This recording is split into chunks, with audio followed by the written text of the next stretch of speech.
नमस्कार साथियों। तो आप सभी को जैसा दिख रहा है थंबनेल में कि आज हम क्लास 10th का मॉडल पेपर यानी आंसर पेपर कर रहे हैं। तो उसका फर्स्ट पेपर है। ऐसे ही डेली पेपर आपके साथ आते रहेंगे, ठीक है। तो चलो स्टार्ट करते हैं पेपर को।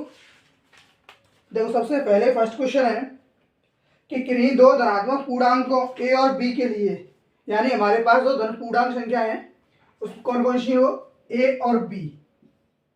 इनके लिए इनमें से ऑप्शंस बताने हैं। आपको क्वेश्चंस यहाँ दिख रहे होंगे स्क्रीन पर। आप इनमें से ऑप्शन कौन सा है वो बताओगे। तो हम एक चीज जानते हैं कि दो संख्याओं का लासा और मासा का गुणनफल अगर करते हैं, दो संख्याओं के एलसीएम और एचसीएफ का मल्टीप्लाई करते हैं, तो वो दोनों नंबरों के मल्टीप्लाई के बराबर आता है, ठीक। तो इसका ऑप्शन नंबर है डी। कौन सा ऑप्शन है भाई? डी। बात क्लियर है? चलिए क्वेश्चन नंबर सेकंड कि एक शून्येतर परिमेय संख्या तथा अपरिमेय संख्या का भागफल, यानी एक परिमेय संख्या है और दूसरी अपरिमेय संख्या है। एक परिमेय संख्या और दूसरी अपरिमेय संख्या, इन दोनों का भाग करते हैं तो हमें क्या प्राप्त होता है। तो याद रखना, कभी भी आप परिमेय और अपरिमेय का योग करो, यानी जोड़, घटाव, गुणा और भाग अगर आप करते हो तो हमेशा हमेशा अपरिमेय संख्या ही प्राप्त होगी। क्या होगी? अपरिमेय संख्या। तो अपरिमेय संख्या कैसे प्राप्त होगी भाई? देखो, अगर 3 एक परिमेय संख्या है, उसमें √3 को जोड़ दिया, क्या मिलेगी? एक अपरिमेय संख्या। अगर यही 3 में से √3 को हटा दें तो अपरिमेय संख्या। 3 में √3 से गुणा करें तो अपरिमेय संख्या, क्योंकि परिमेय और अपरिमेय को जोड़ने पर, घटाने पर, गुणा करने पर और भाग करने पर हमेशा एक अपरिमेय संख्या प्राप्त होती है। तो इसका ऑप्शन नंबर है बी। कौन सा ऑप्शन है? बी। बी ऑप्शन इसका करेक्ट रहेगा।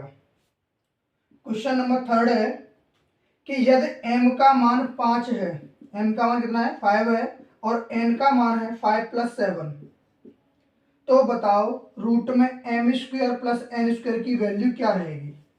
तो m की वैल्यू तो हमें फिक्स पता है, m की वैल्यू हमें फिक्स पता है, लेकिन n की वैल्यू फिक्स नहीं पता है।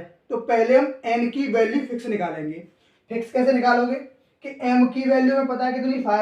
5 और 7 कितना हुआ? यानी 12। तो n की वैल्यू आएगी 12 यानी 12। इक्वल्स टू, देखो रूट में m यानी 5 का वर्ग होगा प्लस 12 का वर्ग। 5 का वर्ग कितना होता है? 25, और 12 का वर्ग होता है 144, यानी कि रूट में 169। 169 और 169 13 का वर्गमूल होता है। 169 13 का वर्गमूल होता है। तो उससे क्या मिला हमें? किसका? ऑप्शन सी करेक्ट है। क्या करेक्ट है? ऑप्शन सी करेक्ट है। बात क्लियर है? बिल्कुल। चलिए देखो, जिन क्वेश्चनों पर, कुछ क्वेश्चन ऐसे हैं इनमें जिन पर स्टार लगा हुआ दिख रहा होगा आपको, तो उन स्टार का मतलब है कि ये क्वेश्चन एनसीईआरटी ने हटा दिए हैं। इसके अदरवाइज जो भी क्वेश्चन हम सबको हम सॉल्व करेंगे। तो 4 क्वेश्चन को हमें सॉल्व नहीं करना जो कि पेपर में नहीं आएगा। नेक्स्ट है क्वेश्चन नंबर 5। देखो 5 क्या है कि a1x b1y c1, a1x + b1y + c1 = 0 और a2x + b2y + c2 = 0।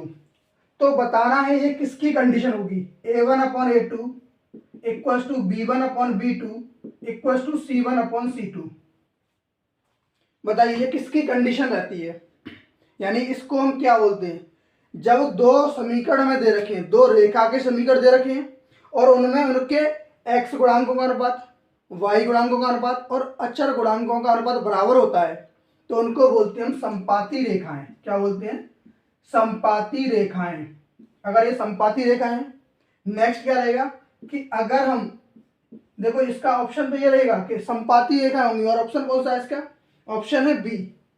इसका ऑप्शन बी करेक्ट है। लेकिन इसके अदरवाइज कोई क्वेश्चन पूछ ले, इसकी 3 कंडीशंस होती हैं। कितनी? 3 कंडीशंस होती हैं। कौन सी? पहली समपाती, जब तीनों के तीनों इक्वल्स रहेंगे, लेकिन जब दो इक्वल रहे आपस में कि A1/A2 इक्वल्स टू B1/B2 और डज नॉट इक्वल C1/C2। तो इनको बोलते हैं हम समांतर रेखाएं। क्या बोलते हैं? समांतर रेखाएं। इनको बोलते हैं हम समांतर रेखाएं।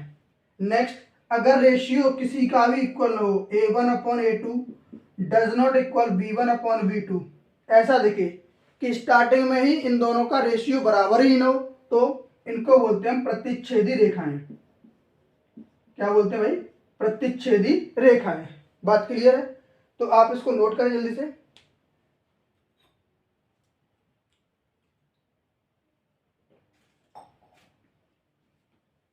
नोट कर लिया होगा। देखो फास्टली आप इसको नोट करने के बजाय अभी क्या करोगे? स्क्रीनशॉट ले लिया करो। क्या करोगे? स्क्रीनशॉट, और फिर उसको नोट कर लिया करो। और जितने भी ये ऑब्जेक्टिव क्वेश्चंस हैं, जितने भी ऑब्जेक्टिव क्वेश्चंस उनका क्या करोगे? जो आपको स्क्रीन पर दिख रहे हैं उनका पहले से ही आप कमेंट बॉक्स में आंसर करके बताओगे कि सही आंसर सही है। अगर गलत होता है तो कोई बात नहीं, फिर इसको मैं कराऊंगा आपको। बात समझ में आ रही है ना? जो भी क्वेश्चन गलत होगा उसको मैं करा रहा हूँ। फिर उससे क्या होगा कि आप जितने अच्छे से प्रैक्टिस कर पाओगे, अच्छे से प्रैक्टिस कर पाओगे मतलब कि आपको पता रहेगा मुझे क्या क्या चीजें आती हैं और क्या नहीं आती हैं। देखो क्वेश्चन नंबर 6, क्वेश्चन नंबर 6 है इजी। इसको सभी ने कमेंट बॉक्स में आंसर कर दिया होगा। बिल्कुल। देखो क्या क्वेश्चन है कि किसी संख्या का 1/3 भाग 21 के बराबर है। अगर हमने एक संख्या ले ली x है, इसका हम 1/3 भाग कर दें तो ये 21 के बराबर आता है। तो बताओ वो संख्या क्या होगी? क्या होगी? केवल 3 का इसमें मल्टीप्लाई कर दो तो x = 63। इसका ऑप्शन कौन सा रहेगा? Option number C. इसका ऑप्शन नंबर सी करेक्ट है। देखो नेक्स्ट क्वेश्चन नंबर 7 है कि एक द्विघात समीकरण दे रखा है। क्या है? x² + 2x - p = 0, जिसका एक मूल -2 है। तो हमें p का मान बताना है कितना होगा। बात समझ में आई? क्या है कि एक द्विघात समीकरण है, उसमें एक मूल दे रखा है। एक मूल मतलब उसमें x का मान दे रखा है। अच्छा, मूल क्या होता है? जो इस समीकरण को संतुष्ट करता हो। ठीक है, मूल क्या होगा? जो कोई उस समीकरण को संतुष्ट करेगा वो उसका मूल कहलाता है। देखो x की वैल्यू कितनी है? -2, यानी इसमें -2 रख दो। -2 का वर्ग प्लस 2 × -2 p = 0, यानी 4 - 4 = p। और p को क्या किया? इधर पक्षांतर कर दिया, यानी माइनस का था प्लस का हो गया, और 4 में से 4 गया तो क्या रहा? 0। देखो ऑप्शन कौन सा सही होगा इसका? ऑप्शन नंबर ए करेक्ट है। ऑप्शन कौन सा करेक्ट है? ए। देखो 8 पे स्टार है तो हम 9 करेंगे। Question number 9। क्वेश्चन नंबर 9 है कि एक्स अक्ष पर स्थित बिंदु, ये भाई एक्स अक्ष है, इस पर कोई दो बिंदु स्थित हैं, 2, -5 और -2, 9।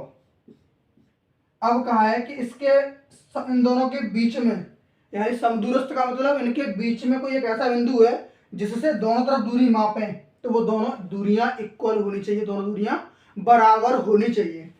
अगर बराबर होंगी तो इसका कुछ ना कुछ निर्देशांक होगा। मान लो इसको ए पॉइंट मान लिया, इसको बी पॉइंट और इसको ओ पॉइंट, यानी एओ के बीच की दूरी बराबर बीओ के बीच की दूरी।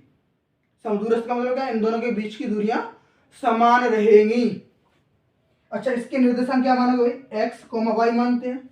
लेकिन एक चीज याद रखना, जब भी बोल देगा कि x अक्ष पर या y अक्ष पर, जब x अक्ष की बात होगी तो y निर्देशांक 0 रहेगा, और y अक्ष की बात रहेगी तो x निर्देशांक 0 रहेगा। यहाँ x अक्ष की बात कही गई है तो x का मान कितना है? 0।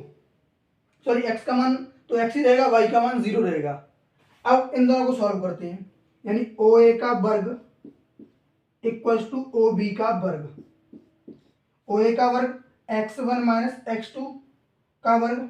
देखो वर्ग इसीलिए किया है क्योंकि आप लोगों को पता होगा बीच की दूरी का फॉर्मूला होता है, जब हमें दो बिंदु x1, y1 और x2, y2 दिए होंगे तो अंडरवुड में x1 - x2 का वर्ग प्लस y1 - y2 का वर्ग। अब कहोगे सर हमने तो ये पढ़ा नहीं है, तो तुमने ये पढ़ा है, देखो क्या पढ़ा है कि रूट में x2 माइनस x1 का वर्ग प्लस y2 माइनस y1 का वर्ग। अच्छा जी, ये तो पढ़ा है, पर इन दोनों में अंतर क्या है? तो बेटा याद रखना कि जब भी माइनस का साइन हो या प्लस का साइन हो और ऊपर पावर हो प्लस की, यानी सम पावर हो, कैसी पावर हो? सम पावर हो, तो दोनों में कोई भी डिफरेंस नहीं रहता। क्यों? क्योंकि माइनस का साइन जैसे ही कॉमन लोगे, ऊपर सम पावर है उसको प्लस का कर देगी। ठीक है, जैसे 2 माइनस 3 का वर्ग करें कितना आएगा? -1 का वर्ग यानी +1 आएगा, x1 माइनस x2।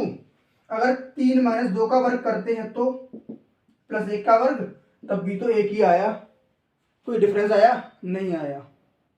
ठीक, तो इसीलिए जब भी वर्ग होगा तो x1 माइनस x2 का वर्ग करो या x2 माइनस x1 का वर्ग करो, बात एक ही है। ठीक, अब देखो वर्ग क्यों किया यहाँ पे? क्योंकि यहाँ पे था वर्गमूल, और वर्गमूल को उठाने के लिए भी वर्ग करना पड़ा। वर्ग से क्या होगा? एक लाइन कम हो जाएगी, यहाँ पे सिंपल ही हो जाएगा। क्या?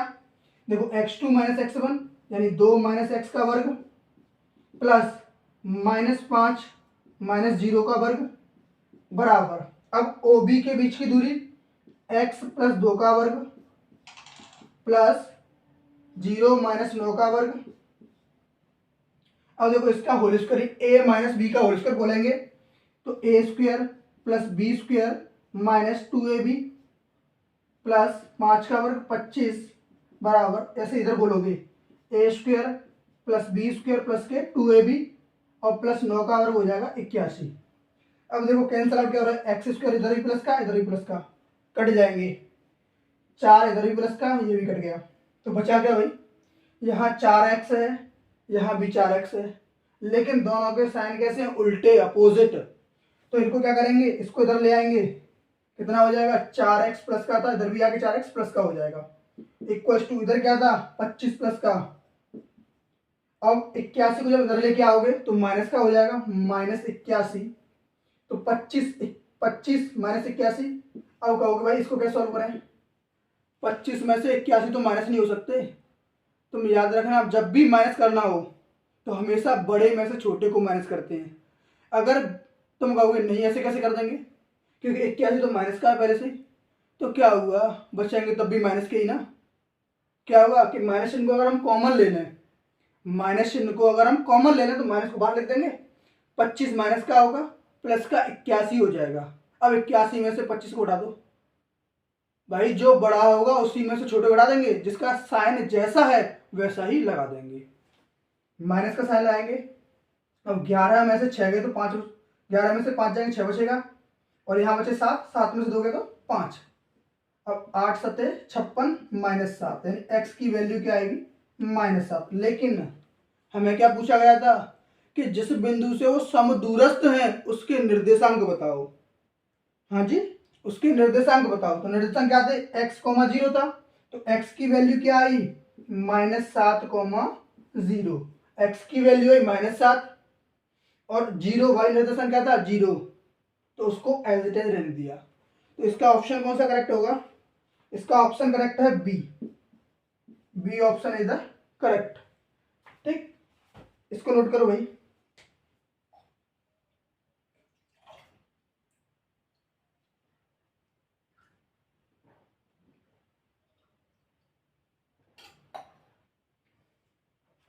नोट कर लिया होगा?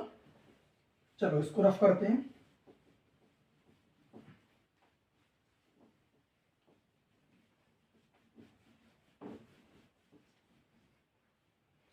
देखो क्वेश्चन नंबर 10। क्वेश्चन नंबर 10 है कि एक समबाहु त्रिभुज, समद्विबाहु त्रिभुज है। कैसा है? समद्विबाहु त्रिभुज। तो समद्विबाहु त्रिभुज क्या होता है? जिसकी दो भुजाएं बराबर हों, जिसके दो कोण बराबर हों। क्या? ये मत समझना जुवा केसरी, ये जुवा केसरी नहीं है। दो कोण बराबर हों या दो भुजाएं बराबर हों। ठीक है, बात एक ही है, दो कोण बराबर होंगे तो उनकी दो भुजाएं भी बराबर होंगी। तो हमने ABC त्रिभुज यानी समद्विबाहु त्रिभुज को ड्रॉ कर लिया है, जिसमें AB और AC भुजाएं आपस में बराबर हैं, तो वो जिस आधार पर है उसके साथ का कोण होगा वो भी आपस में बराबर रहेगा। बात क्लियर? अगर कोण बराबर रहेगा तो कौन सा कोण बराबर है? कोण बी जो है कोण सी के बराबर है। कब? जब ए बी भुजा जो है ए सी के बराबर होगी तो क्या बोलोगे? कोण बी और कोण सी आपस में बराबर रहेंगे। बात क्लियर है? अच्छा, एक और इसी से हम ट्रिक बना सकते हैं, एक छोटा सा मेथड कि इजीली हम बिना डायग्राम बनाए कि देखो ए से ए कैंसिल आउट कर दिया तो बचा क्या कि जो कोण बी है वो कोण सी के बराबर रहेगा। क्या करोगे? ए से ए को कैंसिल आउट किया तो बी और सी आपस में बराबर हो जाएंगे। तो ऑप्शन इसका करेक्ट कौन सा होगा? ऑप्शन करेक्ट है ऑप्शन नंबर सी। ठीक, 10 क्वेश्चन हो गया। 11 और 12 ये दोनों क्वेश्चन आ नहीं रहे हैं एग्जाम में। तो क्वेश्चन नंबर 13 है कि sine A equal to cos A. अगर इक्वल है तो बताओ ए की वैल्यू क्या होगी, यानी किस मान के लिए ये दोनों आपस में बराबर होते हैं। कुछ को तो पता होगा, डायरेक्टली बोल दो 45 डिग्री के लिए होता है, नहीं होता? कुछ लोग सर निकाल के दिखाओ, निकाल के कैसे होगा? तो हम एक काम कर सकते हैं, इसमें 1 से मल्टीप्लाई कर दो। कर दिया भैया।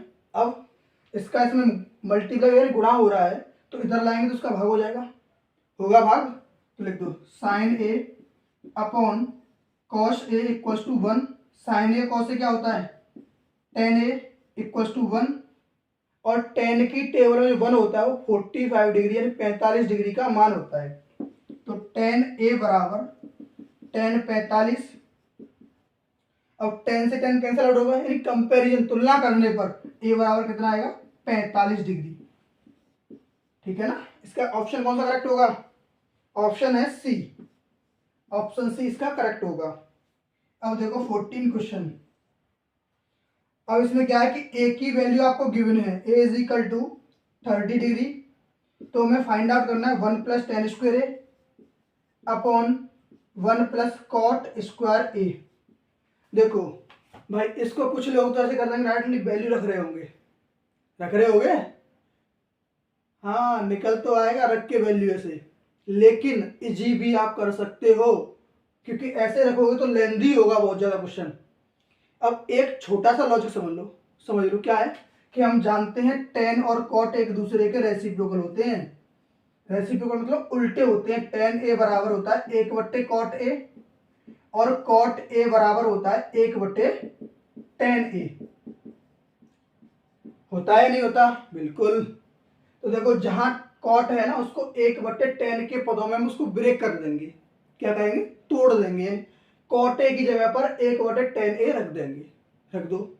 अब क्या होगा भाई? रखो 1 प्लस टेन स्क्वायर को ऐसे का ऐसा ही और 1 प्लस 1/10 स्क्वायर रखेंगे तो एक चीज दिख रही होगी कि अब इसका एलसीएम लेना पड़ेगा। तो ले लो, इसको माइंड में रख लो कि जैसे ही आप एलसीएम लोगे, ले लिया भाई। यहाँ पे क्या था? प्लस, तो इसका इसमें गुणा हो जाएगा। क्या आएगा यहाँ पे? टेन स्क्वायर ए आएगा और इस टेन ए का क्या होगा? टेन स्क्वायर का ऊपर गुणा हो जाएगा, होगा। देखो 1 प्लस टेन स्क्वायर या टेन स्क्वायर ए प्लस 1, बात तो एक ही है। ये कैंसिल आउट हुआ, यानी इसका मतलब क्या था? इतना बड़ा था, उसका मतलब है ओनली टेन स्क्वायर ए। क्या मतलब उसका? कि ये सब टेन स्क्वायर ए के बराबर है। अब टेन ए की वैल्यू पुट कर दो इसमें। टेन स्क्वायर 30 डिग्री और टेन 30 की वैल्यू क्या होती है? 1/√3। क्या होती है? 1/√3 और इसका कर देंगे हम वर्ग। कितना हो जाएगा? 1/3।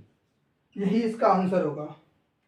इसका ऑप्शन है ऑप्शन नंबर डी करेक्ट होगा इसका। अगर आप वैसे भी कर सकते हो, कैसे कि इसमें पहले वैल्यू पुट करो, एक ही जगह पर रख सकते हो, कर सकते हो, कोई दिक्कत नहीं है। थोड़ा लेंदी होगा, कभी कैलकुलेशन में गलती हो सकती है।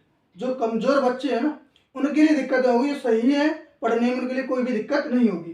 देखो कैसे कर सकते हैं दूसरे मेथड से। 1 प्लस टेन स्क्वायर 30 डिग्री बटे 1 प्लस कॉट स्क्वायर 30 डिग्री, यानी एक ही जगह पर हमने 30 डिग्री को रख दिया, कोई दिक्कत नहीं। अब क्या करेंगे भाई? देखो टेन 30 का मान होता है 1/√3 और इसका वर्ग 1 प्लस √3 का वर्ग, क्योंकि कॉट 30 का मान होता है √3 यानी रूट में 3। अब इसका वर्ग करोगे तो रूट हट जाएगा, यानी 1 प्लस 1/3 बटे 1 प्लस 3। अब क्या रहेगा, देखो इधर इसका जैसे एलसीएम लोगे 3 प्लस 1 कितना हो जाएगा 4/3 बटे में 4, इसके बटे में 1 मान लें क्योंकि इसके बटे में कुछ भी नहीं था। अब इसका इसमें गुणा कर देंगे, इसका इसमें गुणा करेंगे तो 4 इंटू 1/3 इंटू 4, 4 से 4 कटा, बचा कितना 1/3। तब भी अब देख लो आपको कौन सा इजी लग रहा है, जो आपको इजी लगे वो आप कर सकते हो। बात क्लियर है, तो आप इसका स्क्रीनशॉट लें।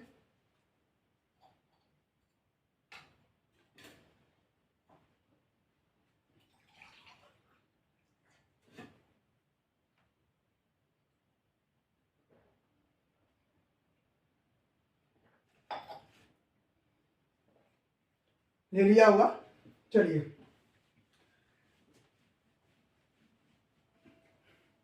तब तक आप 15 क्वेश्चन का कमेंट बॉक्स में आंसर दें।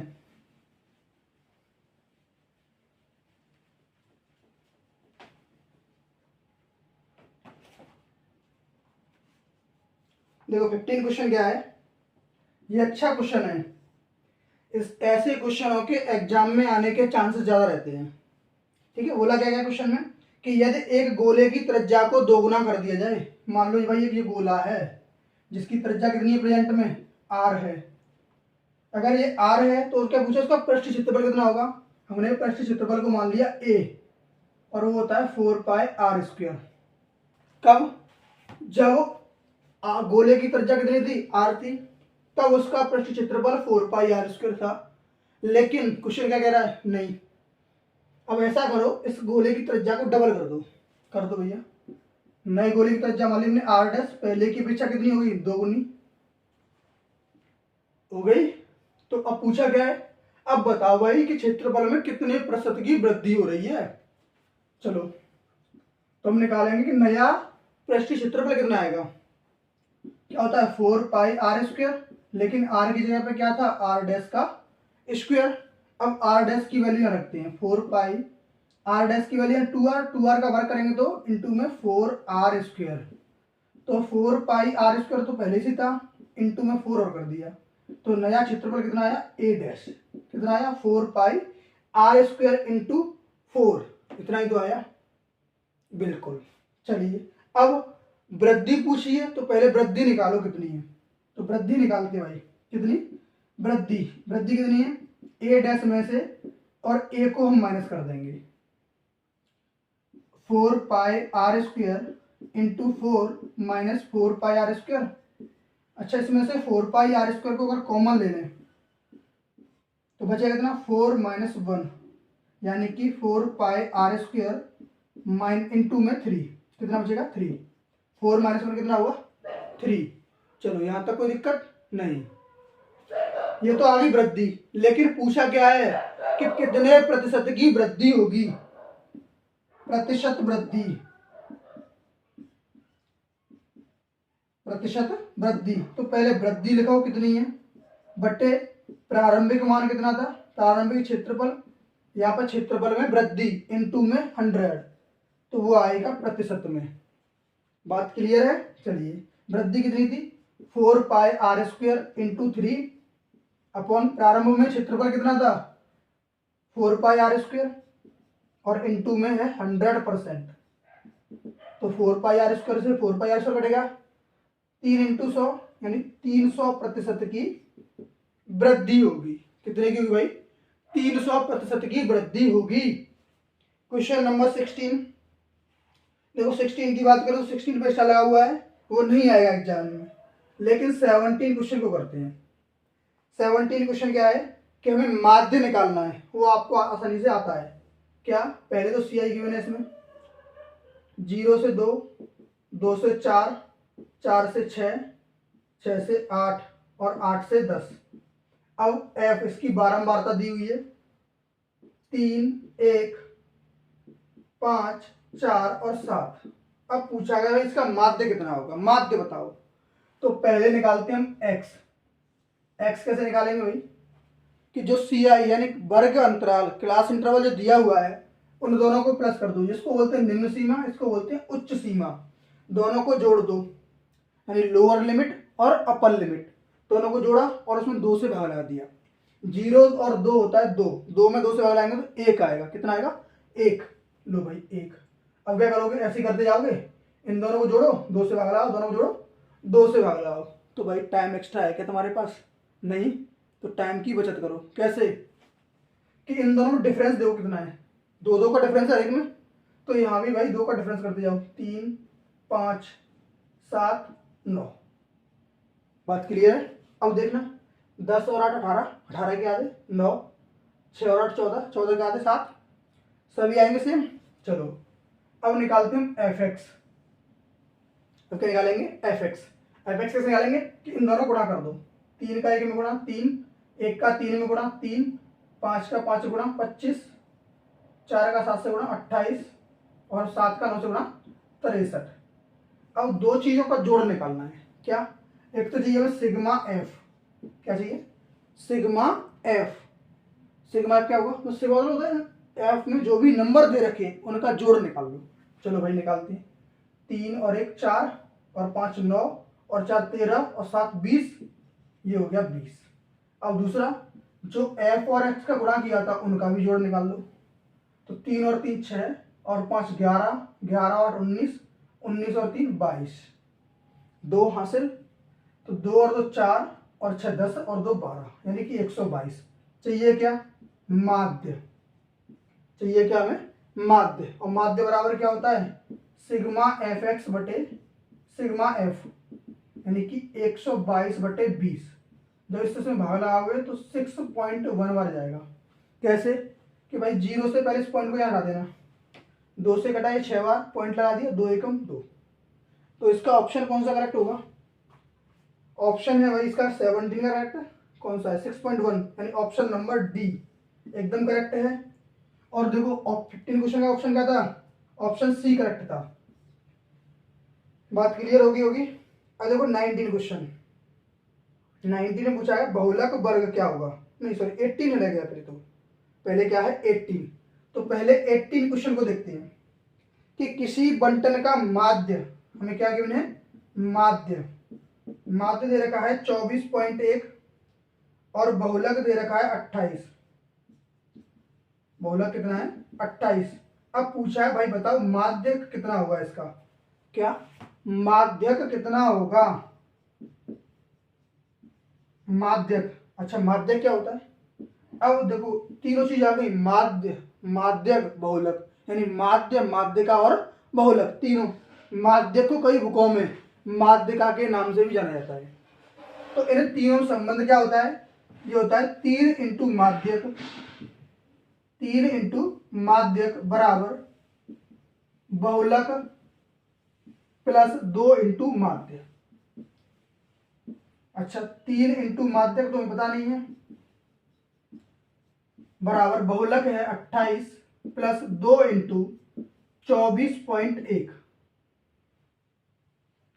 ठीक, 28 प्लस इनका गुणा करके 24 दूनी 48 और 0.2 बराबर में 3 इंटू माध्यक। दोनों को प्लस कर दें तो 0.2, 8 और 8 16, 2 4 6 और 1 7, यानी कि माध्यक कितना आ गया? 3 इंटू माध्यक वो आएगा 76.2। लेकिन 3 का जब गुणा था तो इधर कर देंगे भाग, 3 से काट दो इसको, 3 से कटेगा 2 बार और यहाँ हो जाएगा 15, 3 पंजे 15, फिर 12, 3 चौके 12, यानी 25.4 इसका आंसर होगा। तो इसका ऑप्शन करेक्ट है सी। ऑप्शन कौन करेक्ट होगा? सी करेक्ट है। देखो अच्छा 19 में पूछा गया है बहुलक। 19 में क्या पूछा गया है? बहुलक। बहुलक में क्या होता है कि जिसकी बारंबारता सबसे ज्यादा होगी वही उसका बहुलक होगा। देखो इस क्वेश्चन में दे रखा है 23, जिसका वर्ग अंतराल कितना है? 20 से 30 है। कितना? 20 से 30। तो क्वेश्चन नंबर जो 19 होगा, कौन सा? 19 का ऑप्शन है बी। 19 का ऑप्शन बी करेक्ट होगा। और 20, देखो 20 भी कितना इजी क्वेश्चन है, इसको किया हुआ है। अब इसमें से देखो ये इस क्वेश्चन में कौन सा मिल रहा है? ये फॉर्मूला। देखो डायरेक्टली तो नहीं देगा एग्जामिनर कभी भी, लेकिन थोड़ा घुमा के दे देगा। अब क्या है देखो, इसको देखो, जिसमें पहले चेक करो कि माध्यक के साथ 3 है, बहुलक के सॉरी माध्यक के साथ 3 है, बहुलक के साथ कुछ भी नहीं है गुणा में, और माध्यक के साथ 2 गुणा में है। तो ऐसा कौन से में दिख रहा है? ऑप्शन नंबर ए नहीं हो सकता, क्योंकि माध्यक के साथ 3 नहीं है। ऑप्शन नंबर सी में बहुलक सही है, लेकिन दो माध्य माइनस 3 माध्यक नहीं होगा, क्योंकि अगर बहुलक का मान निकालना है तो इसको माध्यक में से माध्य को घटाना पड़ेगा, माध्यक में से माध्य को घटाना पड़ेगा, लेकिन वो उल्टा दिखा रहा है, नहीं होगा ना। ऑप्शन नंबर बी, बी क्या है? बहुलक बराबर 3 माध्यक माइनस 2 माध्य, यानी अगर बहुलक का मान निकालोगे तो इसको इधर लाके माइनस करना पड़ेगा, 3 माध्यक माइनस 2 माध्य। इसका ऑप्शन है बी करेक्ट। ऑप्शन नंबर क्या होगा? B correct. ठीक। अच्छा, एक बार देखा करो तो ऑप्शन को क्रम से, अगर आपको पहला दिख रहा है तो तुरंत पहला लगा दो, आगे देखो ही मत। अगर आपने प्रैक्टिस की है, अगर आपने प्रैक्टिस की है तो आपको कोई भी प्रॉब्लम्स नहीं आएगी, डायरेक्ट आप एक ही टिक को तुरंत करेक्ट कर दोगे कि पहला चेक किया है तो ठीक है, नहीं है तो उसको क्रॉस मार हटाओ, दूसरा चेक करो, दूसरा है तो तीसरे चौथे को देखो ही मत। इससे क्या होगा? टाइम की सेविंग, टाइम की बचत होगी। आप इसका स्क्रीनशॉट ले लें।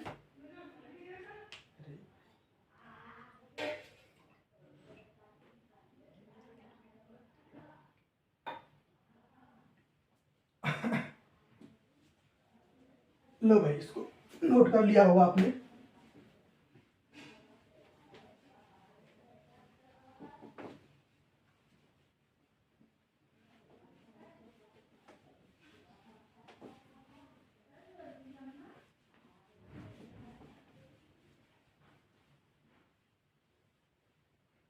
देखो, अब आते हैं, ये तो एक एक नंबर के 20 क्वेश्चन हो गए। अब नेक्स्ट आते हैं 2-2 नंबर के क्वेश्चंस, जिसमें पहला क्वेश्चन है कि 2 क्वेश्चन नंबर फर्स्ट में है, उसका ए पार्ट है। ए है 2 cos square 45 degree -1 equals to cos theta. तो बताओ थीटा की वैल्यू क्या होगी? ठीक। अब आपको क्या बताना है कि थीटा की वैल्यू क्या रहेगी। तो एक चीज देखना, हमेशा कॉस में इक्वल्स टू के कॉस ही होना चाहिए। यहाँ भी कॉस है, लेकिन प्रॉपर कॉस नहीं है। प्रॉपर कॉस कब होगा? जब एकदम फिक्स वैल्यू 1 हो, या कॉस ही हो, कॉस थीटा है तो कॉस 45 डिग्री हो, कॉस 30 हो, ऐसी वैल्यू होनी चाहिए, ना कि उसका स्क्वायर हो, ना उसमें किसी का मल्टीप्लाई हो, ना उसमें तो कुछ माइनस हो। ठीक है ना। तो पहले इसको सॉल्व करते हैं। 2 इंटू कॉस 45 यानी कॉस 45 की वैल्यू होती है 1/√2। कितनी? 1/√2, और उसका भी वर्ग -1 इक्वल्स टू कॉस थीटा। ठीक। अब 2 इंटू 1 का वर्ग 1 होगा, √2 का वर्ग 2 होगा, -1 इक्वल्स टू कॉस थीटा। 2 से ये 2 कट जाएगा, 1 - 1 बराबर कॉस थीटा, यानी कॉस थीटा बराबर क्या रहेगा यहाँ पे? 0। और कॉस की टेबल में 0 किसकी वैल्यू होती है? 90, यानी कि कॉस 90 बराबर कॉस थीटा। तो थीटा की वैल्यू क्या आएगी? 90 डिग्री। बात क्लियर है? क्या रहेगी कॉस थीटा की वैल्यू? 90 डिग्री। अच्छा, दोबारा से बताया जाए, कोई बात नहीं, चलो देखो। 2 cos स्क्वायर थीटा यानी 2 cos square 45 degree -1 equals to cos theta है।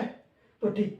अब हमें cos 45 यानी cos 45 की वैल्यू पता है, कितनी होती है? 1/√2। उसका वर्ग करेंगे, 1 का वर्ग 1, √2 का वर्ग 2, और इंटू में 2 था, -1 था। तो पहले गुणा करेंगे, पहले क्या करेंगे? गुणा। तो इसका गुणा किया, 2 में 2 से भाग आया 1 बार, और 1 में से 1 को माइनस किया, 0 बचेगा, बराबर कॉस थीटा। तो कॉस की टेबल में 0 जो है 90 की वैल्यू होती है, कॉस 90 बराबर कॉस थीटा, यानी थीटा बराबर 90 डिग्री। ठीक। नेक्स्ट इसका बी पार्ट है कि 2 क्रमागत पूर्णांक ज्ञात कीजिए जिनके वर्गों का योगफल 365 है। 2 क्रमागत धन पूर्णांक। ठीक है।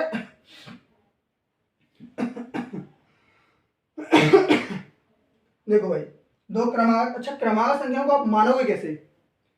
2 क्रमागत संख्या जब भी आपको माननी पड़े, 2 क्रमागत संख्या, तो पहली मानोगे आप x और दूसरी मानोगे x+1।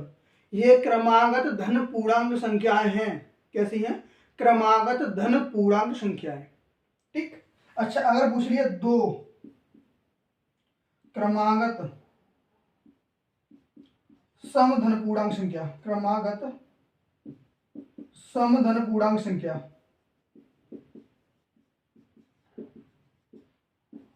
तो इसको कैसे मानोगे? जब भी क्रमागत सम, ये भी दो क्रमागत सम धन पूर्णांक संख्या है। कैसी है? दो क्रमागत सम धन पूर्णांक, दो क्रमागत धन पूर्णांक संख्या है और ये सम पूर्णांक संख्या है। तो ये कैसे मानेंगे हम? 2x और 2x+2 ऐसे मानेंगे। अच्छा पूछा नहीं, दो विषम धन पूर्णांक संख्या बताओ। कैसे? विषम हो और धन पूर्णांक भी हो, विषम धन पूर्णांक संख्या। तो वो होती है 2x+1 एंड 2x+3। ठीक, कौन कौन सी होंगी? 2x+1 और 2x+3। तो ये बात क्लियर है। ये तो आप बेसिक से एक बात थी जो आपको सभी को पता होनी चाहिए। जरूरी नहीं है एग्जाम में कि सेम टू सेम क्वेश्चन ही आए, लेकिन टाइप ऐसा ही रहेगा। तो उसमें से सम धन पूर्णांक भी पूछ सकता है और विषम धन पूर्णांक भी पूछ सकता है। तो इसमें बोला गया है कि दो क्रमागत धन पूर्णांक संख्याओं के वर्गों का योगफल। तो भाई पहली संख्या का वर्ग करो और दूसरी संख्या का भी वर्ग कर दो। कर दिया, दोनों को जोड़ दो, कितना है योगफल? 365। इसको सॉल्व कर सकते हो? बिल्कुल कर सकते हो ना, बिल्कुल। x² प्लस a+b का होल स्क्वायर, x² + 1 + 2x, यानी a² + b² प्लस के 2ab बराबर 365। x² हो जाएगा 2x² प्लस 2x प्लस 1। अब 365 को 75 करोगे तो उसका साइन बदल जाएगा, चिन्ह बदल जाएगा। कैसा हो जाएगा? माइनस का। कैसा? माइनस का 365 और बराबर में रह जाएगा 0। ठीक, अब इसको आगे सॉल्व करते हैं। अब 2x² प्लस 2x माइनस 364 बराबर 0। यहां तक कोई दिक्कत? बिल्कुल नहीं। तो पहले दो को कॉमन लो। क्या करोगे? दो को कॉमन लोगे, उससे क्या रहेगा कि अगर डायरेक्टली आप गुणा करते हो तो बड़ा नंबर आएगा। नंबर कैसा आएगा? बड़ा। और बड़ा आएगा तो कॉम्प्लिकेटेड, बहुत कठिन कैलकुलेशन हो जाएगी। तो पहले इसको शॉर्ट जितना हो सके उसको सरल कर लो। सरल कैसे होगी कि 2 से भाग लगा दो सब में। यहाँ कितना आएगा? x² प्लस x माइनस के 364 का आधा कितना होगा? 182। बिल्कुल। अब हमें ऐसे फैक्टर करने के 182 की गुणनखंड करें तो माइनस करके कितना आ जाए? 1। कितना है? 1। और 1 कब आएगा? जब 13 और 14 गुणा करेंगे। किसका? 13 और 14 का गुणा। तो करोगे 182 आएगा और इनका अंतर करोगे तो केवल 1 ही आएगा। लो भाई करके देख लेते हैं। 182 का 2 से करोगे 9 1। अब 7 से होगा सीधा, क्योंकि 13 7 91 होता है। अब 13, ये कितना हो गया? 14 और 13। 14 माइनस 13 कितना होगा? 1। गुणा करोगे तो कितना होगा? 182। यानी जब भी हम किसी नंबर के गुणनखंड करते हैं तो क्या रूल रहता है कि जिस नंबर का गुणनखंड कर रहे हैं गुणा करने पर तो वही नंबर आए, लेकिन यहाँ जो भी साइन होगा, यहाँ पर जो भी साइन होगा उसके लिए उस नंबर को लाते हैं। अगर यहाँ प्लस होता तो जोड़ के लाते, माइनस है तो घटा के लाएंगे। बात क्लियर? चलो, x² plus 14x minus 13x और माइनस के 182 बराबर 0। इन दोनों में से कॉमन लेंगे तो यहाँ कितना रहेगा? x + 14 और बाहर हमने x को कॉमन लिया था, माइनस यहाँ से 13 कॉमन लेंगे तो यहाँ x बचेगा और माइनस माइनस का हो जाएगा प्लस और यहाँ बचेगा 14 बराबर 0। तो देखो कोष्टक एक समान है हमारे, तो यानी गुणनखंड भी एकदम सही है। तो बचेगा क्या? यहाँ पे x बचेगा, यहाँ माइनस के 13 बराबर 0। अगर कोई भी ब्रैकेट में पॉजिटिव नंबर आता है, प्लस का आता है, तो उसको छोड़ देंगे। क्यों? क्योंकि जब भी उसका मूल्य निकालोगे, x का मान निकालोगे तो हमेशा नेगेटिव आएगा और नेगेटिव वैल्यू उसमें सूटेबल है ही नहीं। क्योंकि क्या बोला था? धन पूर्णांक संख्या यानी पॉजिटिव इंटीजर नंबर चाहिए था, तो नेगेटिव तो हम ले नहीं सकते। अब किसको लेंगे हम? इसको लेंगे, इसको छोड़ देंगे। क्यों? क्योंकि ये नेगेटिव वैल्यू प्रोवाइड करेगा, माइनस की संख्या हमें देगा। तो x माइनस 13 बराबर 0, तो x की वैल्यू कितनी होगी? 13। अगर एक संख्या 13 है तो दूसरी क्या मानी थी हमने? x, दूसरी x + 1, यानी x का मान 13 है तो x + 1 का मान कितना आएगा? 14 है। यानी वो दो संख्या कौन सी होंगी? 13 और 14 होंगी। जिनका वर्ग करने पर और योगफल कितना आना चाहिए, 365 आना चाहिए। बात समझ में आ गई? बिल्कुल। तो आप इसका स्क्रीनशॉट ले लें।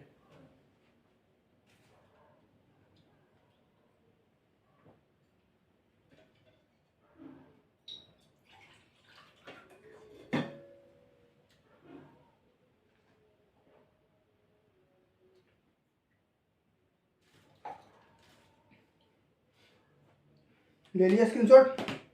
चलो नेक्स्ट क्वेश्चन देखते हैं।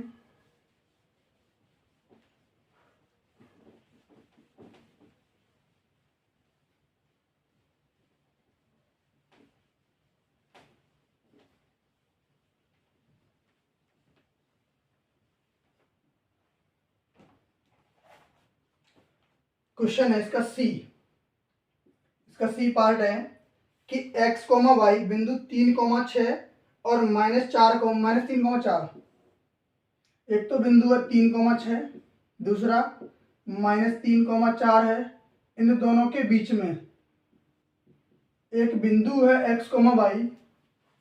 अब बोला गया है कि ये जो बिंदु है, अगर इनको हम ए बिंदु, इसको बी बिंदु, इसको ओ बिंदु मानते हैं, तो अब पहले कहोगे सर एक क्वेश्चन हमने किया था इससे पहले ऑब्जेक्टिव में, तो वहां निर्देशांक x, 0 लिए थे। तो एक बार क्वेश्चन को पढ़ना।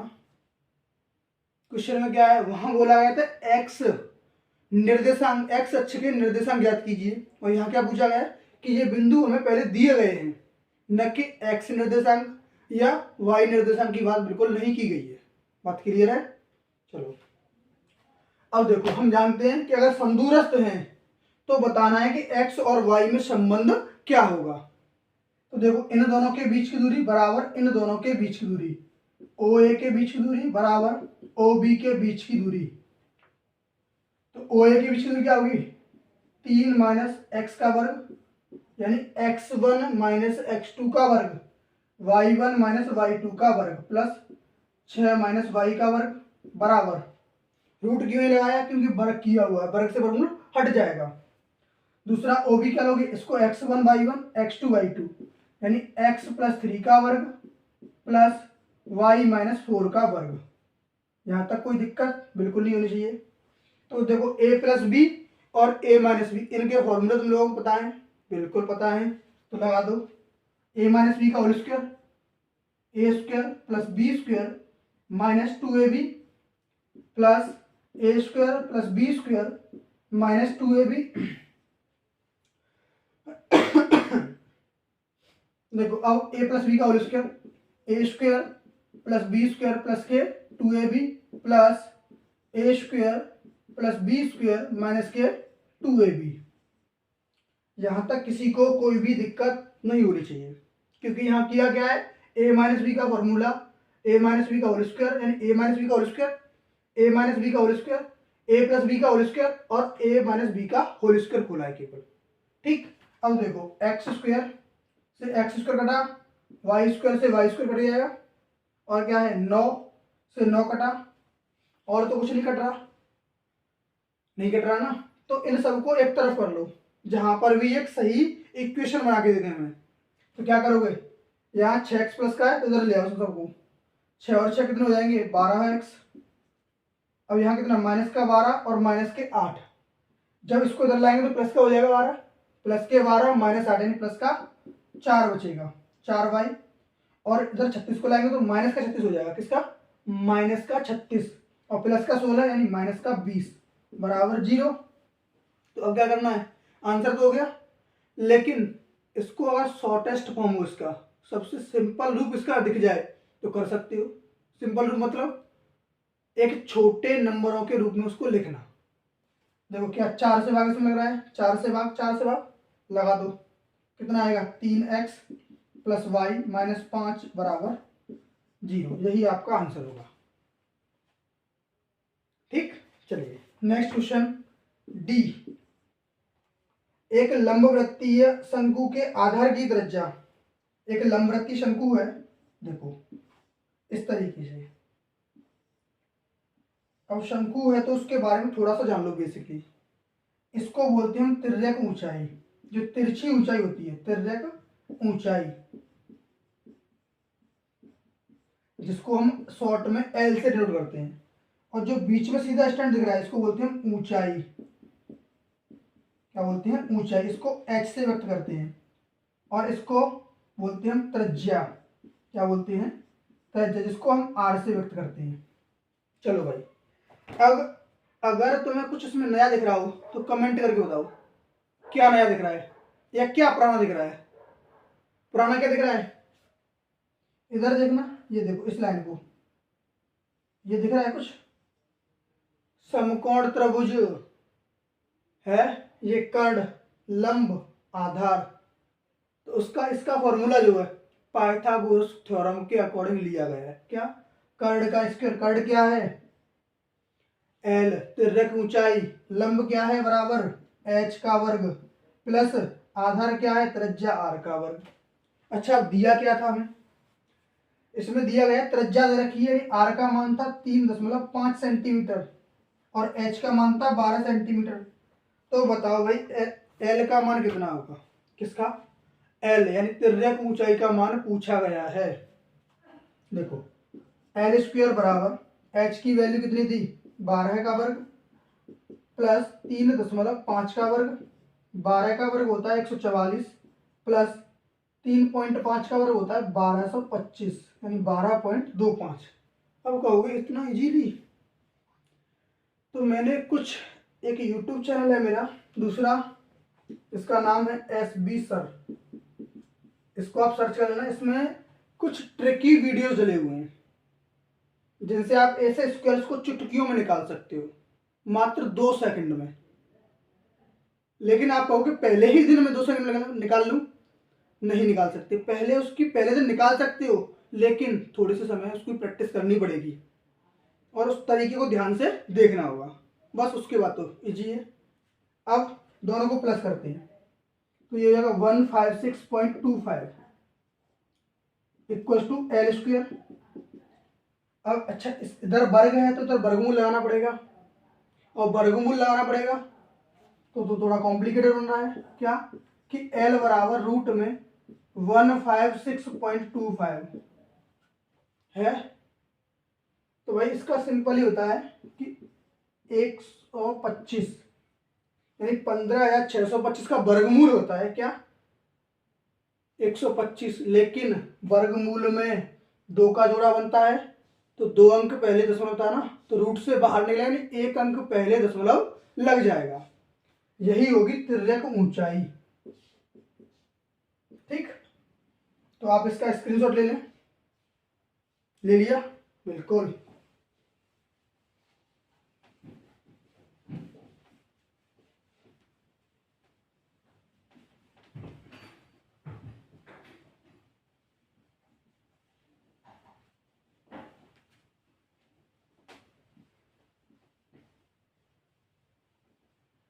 अब देखो नेक्स्ट क्वेश्चन है, क्वेश्चन है इसका ई, कि 2 बिंदु दे रखे हैं A, B और -A, -B। बोला गया इनके बीच की दूरी निकाल के दिखाओ भाई। क्या बोला गया? कि इनके बीच की दूरी बताओ। लो भाई, D बराबर क्या होता है? अंडर में x1 - x2 का वर्ग प्लस y1 - y2 का वर्ग। अच्छा, कुछ बच्चे कह रहे होंगे कि सर कुछ एक क्वेश्चन आया था कि समदूरस्थ वाला, उसमें आपने इनका वर्ग लिया था, यहाँ क्यों नहीं लिया? क्योंकि भाई वहाँ 2 चीज़ों का कंपैरिजन, तुलना हो रही थी 2 चीज़ों की, दोनों को बराबर लिया था, और बराबर लेंगे तो उनका वर्ग कर देंगे। लेकिन यहाँ तो एक का मान निकालना है, इसीलिए इसका वर्ग नहीं किया। ये x1 y1 x2 y2 रखो इनकी वैल्यू। x1 की वैल्यू a, ये माइनस क्या हो जाएगा? Minus minus plus, a plus a का वर्ग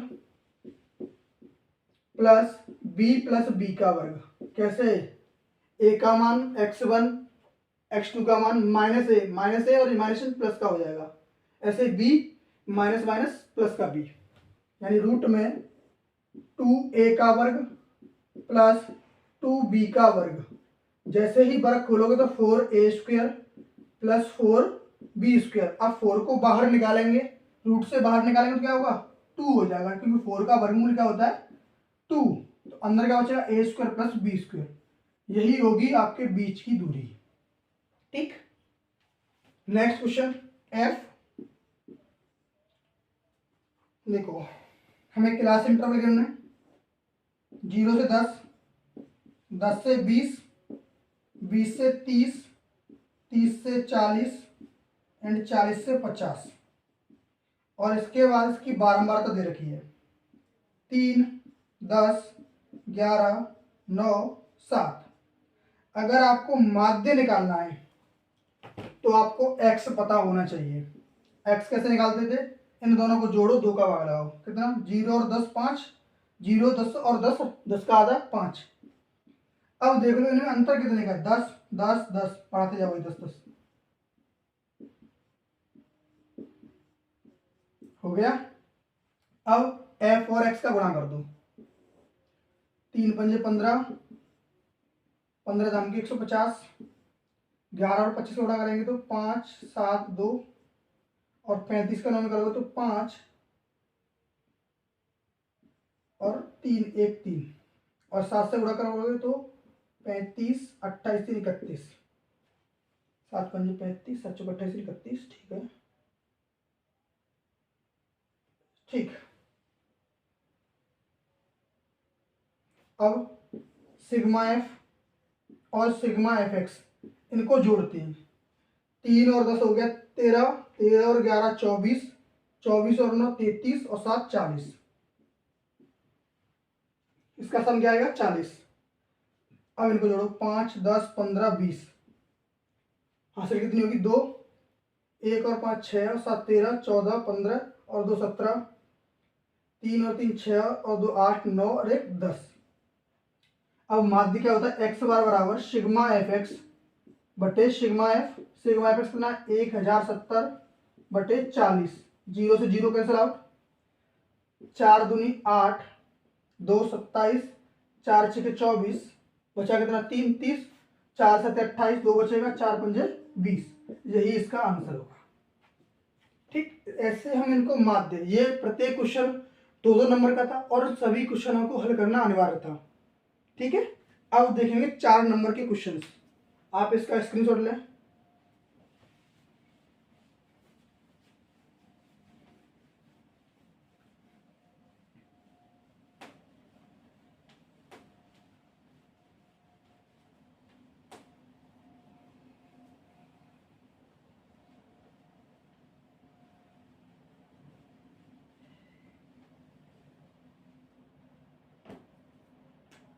क्वेश्चन नंबर 2, देखो 2 में से केवल 5 क्वेश्चन करने हैं। क्वेश्चन नंबर 2 है, उसमें से केवल 5 करने, 6 दे रखे हैं, और प्रत्येक क्वेश्चन का मार्किंग है 4 नंबर की है, कितने, 4 नंबर की। और फर्स्ट क्वेश्चन पे स्टार लगा हुआ है, वो नहीं करना, वो सिलेबस में से आउट है। तो सेकंड क्वेश्चन करेंगे, 2x + 3y = 11 और 2x - के 4y = -24। तो इसमें पूछा गया है कि y = mx + 3 है, तो भाई बताओ m की वैल्यू इसमें क्या रहेगी। m की वैल्यू आप कब निकालोगे, जब आपको x और y की वैल्यू पता हो, x की और y की वैल्यू पता हो। अब x y की वैल्यू, 2 विधियां पढ़ी हैं आपने, कौन कौन सी, एक तो विलोपन विधि, दूसरी प्रतिस्थापन विधि। विलोपन विधि ये तो बोला नहीं कि इसको विलोपन से करना या प्रतिस्थापन से करना, जो आपको सूटेबल लगे उससे करोगे। करोगे या नहीं करोगे, बिल्कुल। तो क्या है कि विलोपन में क्या करते थे कि गुणांक देखो समान किसके हैं या किसके नहीं है, उसको समान करो। यहाँ गुणांक समान है, यानी हमारे लिए और इजी एक स्टेप कम हो गया। अब देखो इनको घटाने पर ये कट रहा है, जोड़ने पर कट रहा है, तो इनको माइनस करने पर कट रहा है, तो माइनस कर दो भाई, माइनस प्लस प्लस, ये कैंसल आउट, 3 और 4 7 है, y = इन दोनों को प्लस किया तो 35, यानी y की वैल्यू कितनी आ गई, 5, क्योंकि 7 से कटेगा 35 5 बार। बात क्लियर, बिल्कुल। अब y का मान यहाँ रखेंगे तो x का मान निकल जाएगा, तो रख दो, 2x + 3 × 5 = 11, 2x = 11 - 15, 2x = -4 और x = -2। हमें x की वैल्यू पता है, y की वैल्यू पता है, तो अब हम m की वैल्यू आसानी से निकाल पाएंगे। y की वैल्यू कितनी है 5 बराबर m इंटू -2 प्लस 3। 3 को इधर पक्षांतर करेंगे तो 5 - 3 बराबर -2m। यहाँ बचेंगे 2 बराबर -2m। 2 से कटा एक बार तो माइनस टू लगाएंगे, m की वैल्यू क्या आएगी -1। क्या रहेगी -1। ठीक। अब next question, question number C. देखो सी थोड़ा सा अच्छा क्वेश्चन है और त्रिभुज का ये क्वेश्चन है। यह बोला जाता है एक रेखा त्रिभुज एबीसी की भुजाओं को, पहले हमें त्रिभुज एबीसी की रचना करते हैं। माना देखो दिया है कि त्रिभुज ए बी और सी, क्या है त्रिभुज ए बी सी है, जिसकी ए बी भुजा और ए सी भुजा को क्रमशः डी और ई बिंदु पर कोई रेखा प्रतिच्छेद करती है। किस पर? डी पर और ई पर, जो कि बी सी के क्या है समांतर है। बी सी के समांतर है तो सिद्ध करना है, क्या करना है सिद्ध करना है, सिद्ध करना है कि ए डी बटे ए बी बराबर ए ई बटे ई सी, इसको इसके बराबर सिद्ध करना है। अब सिद्ध कैसे करेंगे? तो इसके लिए हम एक चीज जानते हैं, क्या? सबसे पहले पढ़ी होगी त्रिभुज में आधारभूत प्रमेय। आधारभूत प्रमेय, इसका शॉर्ट नेम क्या होता है? CPCT। क्या थी कि अगर कोई त्रिभुज में दो भुजाओं को एक रेखा काट रही हो तो तीसरी के समांतर हो, तो उनकी भुजाओं का जो अनुपात होता है वो बराबर होता है। क्या होता है? अनुपात जो है बराबर AD बटे BD बराबर AE बटे EC। यहां तक कोई दिक्कत? कोई भी नहीं। अच्छा जी, अब सिद्ध क्या करवाया गया है कि AD बटे AB, यानी AD को चेंज नहीं किया गया है। AD को चेंज नहीं किया, और चेंज कौन सा नहीं होगा? जो बटे में होगा वो नंबर कभी भी चेंज नहीं होगा। तो इसको हम पलटेंगे, क्या करेंगे? पलटने पर, पलटने पर पलटोगे तो क्या होगा? BD बटे AD बराबर EC बटे AE। ठीक, पलट लिया। अब दोनों पक्षों में एक जोड़ दो, दोनों पक्षों में एक जोड़ने पर, जोड़ा क्यों? क्योंकि जैसे ही जोड़ोगे तो इसका एलसीएम लेना पड़ेगा, और जब इन दोनों भुजाओं का जोड़ आएगा तभी तो वो भुजा पूरी ए बी बनेगी। तो जोड़ो भाई, b d upon a d plus 1 बराबर ई सी अपॉन ए ई प्लस 1। इसका एलसीएम लेंगे तो b d plus a d बटे ए डी बराबर ई सी प्लस ए ई बटे ए ई। देखो अगर बी डी और ए डी को प्लस किया तो क्या बनेगा? ए बी, और ई सी प्लस ए ई को प्लस किया तो बनेगा ए सी। तो ये हो जाएगा ए बी बटे ए डी बराबर ए सी बटे ए ई। अब पुनः दोनों पक्षों को पलटने पर, पुनः पलटने पर पलट दो भाई, क्या होगा? ए डी बटे ए बी बराबर ए ई बटे ई सी, sorry A E, A B बटे ए ई। तो यही तो हमें प्रूफ करना था और ये प्रूफ हुआ। ठीक, आप इसका स्क्रीनशॉट लें।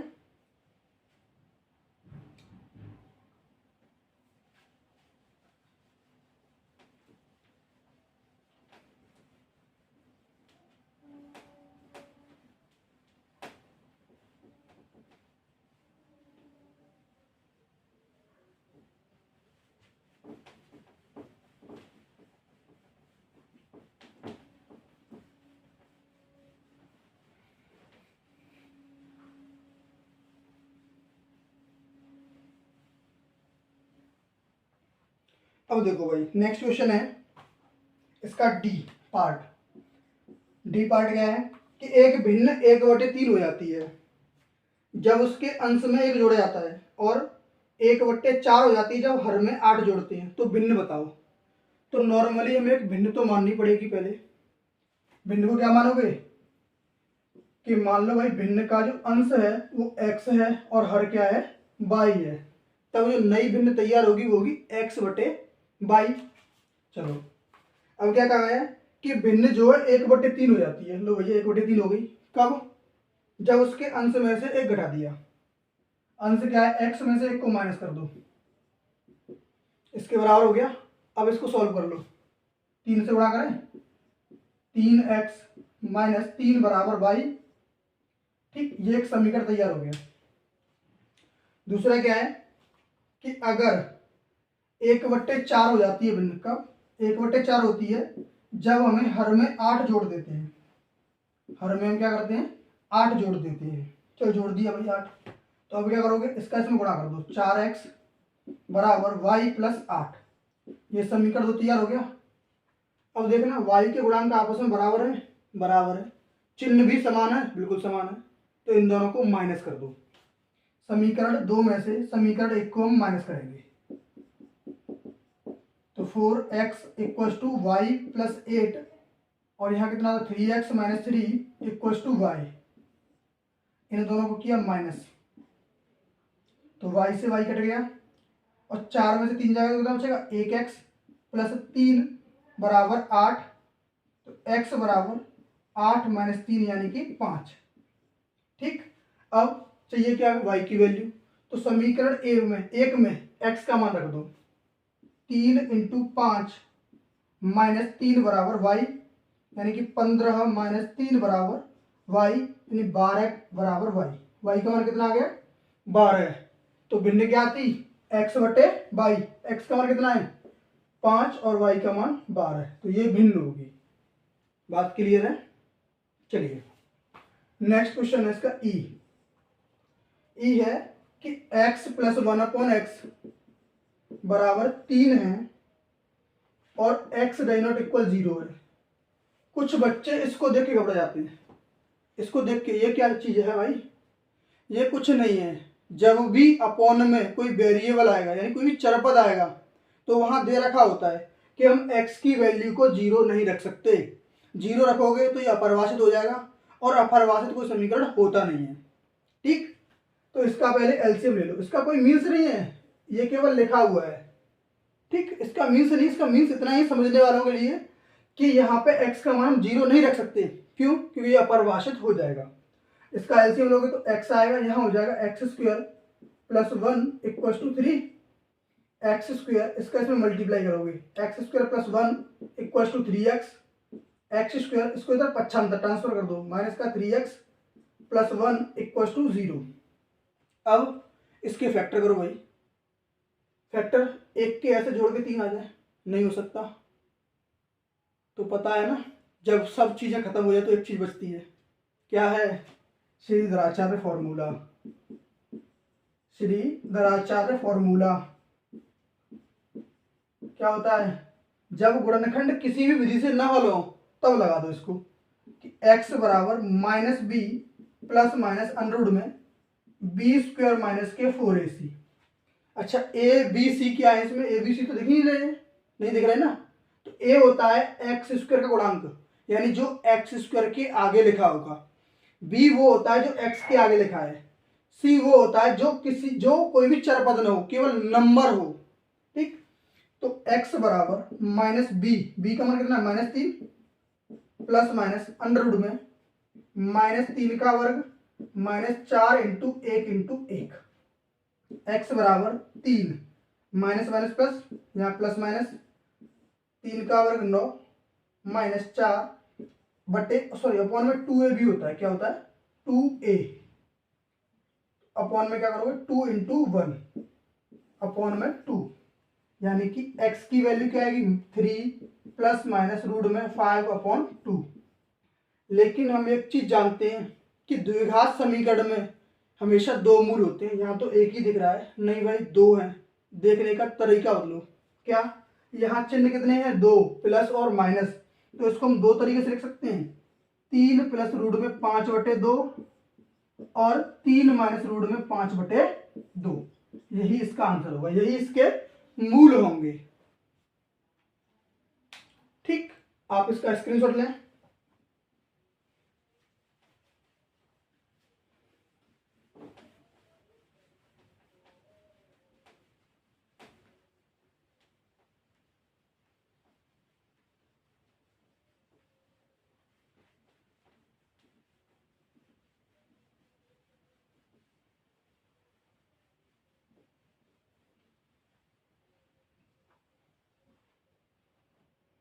देखो नेक्स्ट क्वेश्चन है एफ।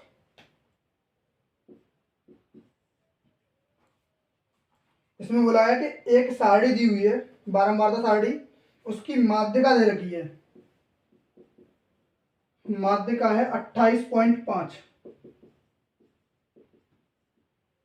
और x और y का मान ज्ञात करना है जब कुल बारंबारता 60 है, यानी सिग्मा एफ का मान कितना है 60 के बराबर। अब सारणी क्या है उसको देखते हैं।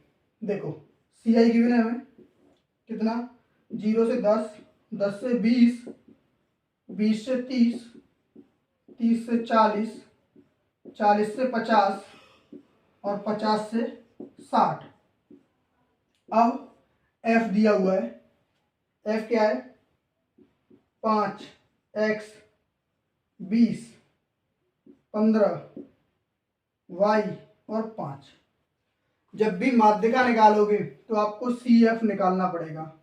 अब सी एफ क्या होता है संचयी बारंबारता। अब संचयी बारंबारता कैसे निकालते हैं कि जो एफ दे रखा है उसको ऐसे लिखो पहले तो 5, इसको इसके साथ प्लस करोगे 5 प्लस एक्स, अब इसको इसके साथ प्लस कर दो यानी 25 प्लस एक्स, अब इसको इसके साथ प्लस करो 25 और 15 40 प्लस एक्स, अब इसको इसके साथ प्लस करो तो 40 प्लस एक्स प्लस वाई, अब जो नंबर आया इसको इसके साथ प्लस कर दो तो 45 प्लस एक्स प्लस वाई। यानी करना क्या है कि इसको इसके पहले तो सीधा नंबर लिखो, फिर इसको नेक्स्ट वाले नंबर से प्लस करो और उसके सामने लिख दो इसको। अब इसको इसके साथ प्लस किया, इसके सामने लिख दिया, इसको इसके साथ प्लस किया, इसके सामने लिख दिया, ऐसे ही करते गए। तो लास्ट में क्या आया कि इन नंबरों को हमने देखा कि जोड़ा हुआ है। क्या किया है इन नंबरों को जोड़ा हुआ है, जोड़ा है तो लास्ट में कितना आया 45 प्लस एक्स प्लस वाई। तो जो सिग्मा एफ आएगा वो कितना आएगा 45 प्लस एक्स प्लस वाई। अब यहां भी सिग्मा एफ दे रखा है, यहां भी सिग्मा एफ है, तो दोनों बराबर हुए रख दो, यानी कि 45 प्लस एक्स प्लस वाई बराबर 60। तो एक्स प्लस वाई बराबर कितना आएगा 15। कैसे 45 को दला के माइनस कर दिया, तो इसको याद रखना समीकरण हो गया। अच्छा जब भी एफ आएगी बारंबारता वो निश्चित होती है, तो हम इसको तो लेंगे नहीं क्योंकि निश्चित मान चाहिए, वो कितना है 60। तो 60 लेंगे तो उसको हम निकालते हैं पहले n/2, कितना होगा 60/2 यानी कि 30। अब देखो कि सी एफ में 30 कहाँ बन सकता है, तो 30 बनेगा इस जगह पे, उसको पूरा पिक कर दो क्योंकि 25 को जोड़ोगे तभी 30 होगा, या तो इसके बराबर आए या इससे ज्यादा नंबर आना चाहिए तभी ये पॉसिबल होगा। ठीक, अब इसमें क्या करते हैं भाई, इसमें जो पहला नंबर होता है सबसे पहले उसको बोलते हैं हम एल, इसको बोलते हैं हम एफ, और इसे जस्ट पहले वाले को बोलते हैं हम सी एफ। ठीक, तो अब निकालेंगे माध्यिका। तो माध्यिका का फॉर्मूला होता है माध्यिका बराबर एल प्लस कोष्टक में n/2 माइनस सी एफ बटे एफ इंटू एच। अब एच क्या है, एच है इस वर्ग अंतराल में अंतर कितना है उसको बोलते हैं हम एच। एल कितना मान दे रखा है, देखो माध्यिका दे रखी है 28.5 बराबर एल का मान है 20 प्लस n/2 का मान 30 था माइनस सी एफ का मान 5 माइनस एक्स। क्यों, ये तो प्लस का था लेकिन साइन देखो आगे चिन्ह किसका है माइनस का, तो दोनों माइनस के हो जाएंगे। और इंटू में था एच यानी 10 बटे एफ कितना था 20, इस 0 से इस 0 को काट दो, 20 को इधर लाओगे माइनस कर दो कितना बचेगा 8.5 बराबर यहाँ कितना बचेगा 30 में से 5 जाएगा तो 25 माइनस एक्स बटे 2, 2 का इसमें गुणा कर दें 8.5 का डबल होता है 17, कितना होगा 17 क्योंकि 5 दूनी 10, 0 आएगा पॉइंट लगाओगे 8 दूनी 16 और 17 17 बचेगा बराबर 25 माइनस एक्स। उस 0 को लगाओ या मत लगाओ क्योंकि पॉइंट के बाद 0 का कोई भी महत्व नहीं होता। अब निकालना क्या है यहाँ से x का मान, x को उधर लाओगे और 17 को उधर भेज दो, तो x बराबर कितना आएगा 8, कितना आया 8 क्योंकि 25 में से 17 को उठाओगे तो आएगा 8। अच्छा हमें चाहिए था x और y का मान, तो एक समीकरण निकल के आया था जहां से x और y में संबंध दिया हुआ था। क्या था कि x प्लस वाई बराबर 15, यानी अगर x का मान 8 है तो y का मान कितना होना चाहिए 7। क्यों? क्योंकि इन दोनों का जोड़ होगा 15। ठीक, तो x और y का मान क्या आएगा 8 और 7, यही आंसर होगा। आप इसको नोट कर लें।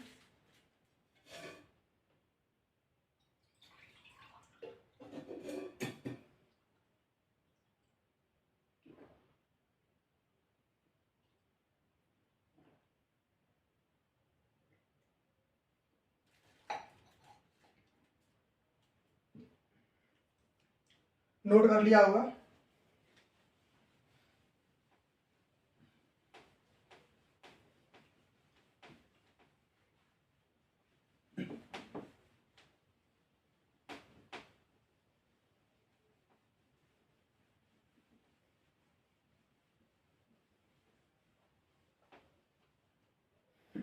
देखो, अब कुछ बोरियत सी फील हो रही होगी तुम लोगों को, क्योंकि वीडियो बहुत लेंदी हो रहा है।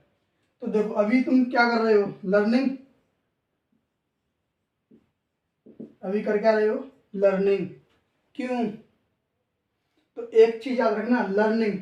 जैसे ही आपकी लर्निंग कंप्लीट होती है, यानी कि पढ़ाई कंप्लीट होगी, मतलब कैसे कंप्लीट, कि जैसे ही तुमने पढ़ाई कर ली तो क्या करोगे, एग्जाम। एग्जाम दोगे और एग्जाम से पता पड़ता है आपको कि कितनी आपने तैयारी की है। तो जैसे ही आप एग्जाम में बैठोगे तो वहां से केवल एल हटा देते हैं, यानी एग्जाम हो गई, अब एल को हटा दो, यानी लर्निंग खत्म हो गई। तो क्या बचा, अर्निंग बची, अर्निंग। तो अर्निंग किसकी है, यहाँ मार्क्स की, जो आप अब एग्जाम में लेके आओगे। तो जितनी ज़्यादा आप लर्निंग करोगे उतनी ही ज़्यादा मार्क्स की अर्निंग कर लोगे। यानी अगर आपको मार्क्स बेस्ट चाहिए तो ये बोरियत वगैरह कुछ नहीं है, ये सब बेकार की बातें हैं। हाँ, लगता है कुछ चीज़ें हैं, लेकिन जब तुम्हें जुनून होगा, जज्बा होगा, तो ये सब चीज़ बेकार हो जाती है। सिर्फ किस पे ध्यान होगा कि अर्निंग करनी है, मार्क्स की, मार्क्स हमें अच्छे से अच्छे लेके आने, ज़्यादा से ज़्यादा लेके आने हैं। ठीक, तो अब बोरियत को हटा दो, दूर भगा दो, कोई बोरियत नहीं है। ठीक, चलो भाई नेक्स्ट क्वेश्चन पे चलते हैं। नेक्स्ट क्वेश्चन है 3, क्वेश्चन नंबर 3।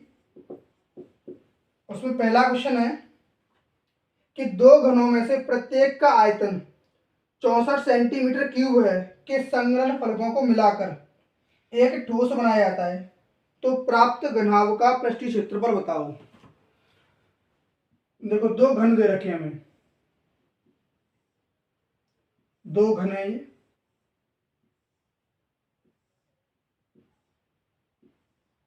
लो भाई, एक घन ये रहा और एक घन ये रहा।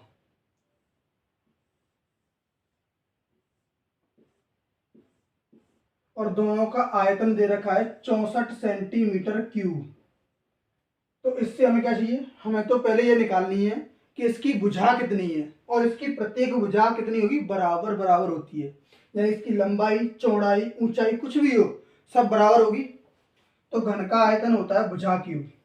क्या होता है, आयतन भुजा क्यूब। और आयतन की वैल्यू दे रखी है कितनी, 64। तो भुजा कितनी आएगी, यहाँ से भुजा क्यूब का मान 64 है, तो 64 किसका वर्गमूल होगा, 4 का।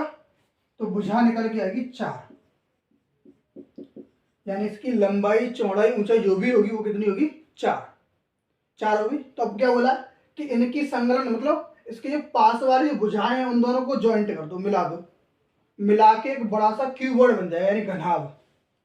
घनाभ बन जाएगा। अब घनाभ का आयतन निकालना है, सॉरी पृष्ठीय क्षेत्रफल निकालना है। वो कैसे बनेगा, देखो ये है एक घन, ये क्या है, एक घन। इस घन को बना दिया, इसके बगल में ये इस घन को उठा के यहां रखना है, तो रख दो। लो,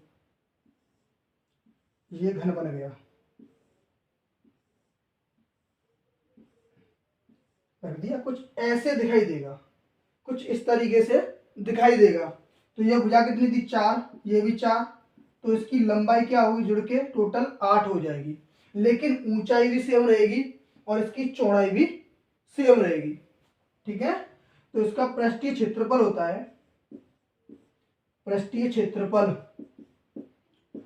2 कोष्टक में एल बी प्लस के बी एच प्लस के एच एल, एच एल। अब ये कैसे आया भाई, ये फॉर्मूला होता है, एल की वैल्यू रखो एच की वैल्यू रखो और बी की वैल्यू रखो। दो लंबाई कितनी है 8 इंटू 4 प्लस चौड़ाई 4 ऊंचाई भी 4 प्लस ऊंचाई 4 और चौड़ाई लंबाई 8 है। तो 2 8 चौके 32 और 4 चौके 16 प्लस 32। जब इन सब को प्लस करोगे तो कितना हो जाएगा 80। 2 इंटू 80 बराबर 160 सेंटीमीटर क्यूब। ये इसका पृष्ठीय क्षेत्रफल निकल के आएगा। पहले क्या करेंगे कि जो दो घन हैं उनकी भुजाएं निकालोगे। आयतन से भुजा निकाल ली, ये लो निकल आई। दोनों को जोड़ा तो उसकी लंबाई में परिवर्तन हो गया, लंबाई बढ़ गई, लेकिन ऊंचाई थी पहले के बराबर, चौड़ाई पहले के बराबर। तो जो भी लंबाई बढ़ी है बस उसमें परिवर्तन कर दो, उसका मान यहाँ रख दो। यानी कितना रखना है 8, लंबाई का मान, चौड़ाई का मान कितना है 4, चौड़ाई का मान 4, ऊंचाई का 4, ऊंचाई का 4 और लंबाई का 8। इसको सॉल्व कर लेंगे, इसका पृष्ठीय क्षेत्रफल निकल के आ जाएगा। देखो ये क्वेश्चन है 6 नंबर का। इसमें से एक अथवा में क्वेश्चन और आएगा। वो अथवा में क्वेश्चन क्या है उसको भी देखते हैं।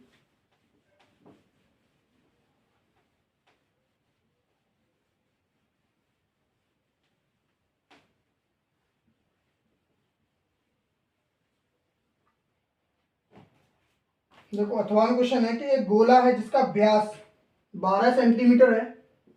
ये एक गोला है, इसका व्यास जो है यहाँ से यहाँ तक 12 सेंटीमीटर है। चलो भाई कोई बात नहीं। उसके बाद एक बेलनाकार बर्तन है। लो भाई एक बेलनाकार बर्तन ही बना दिया।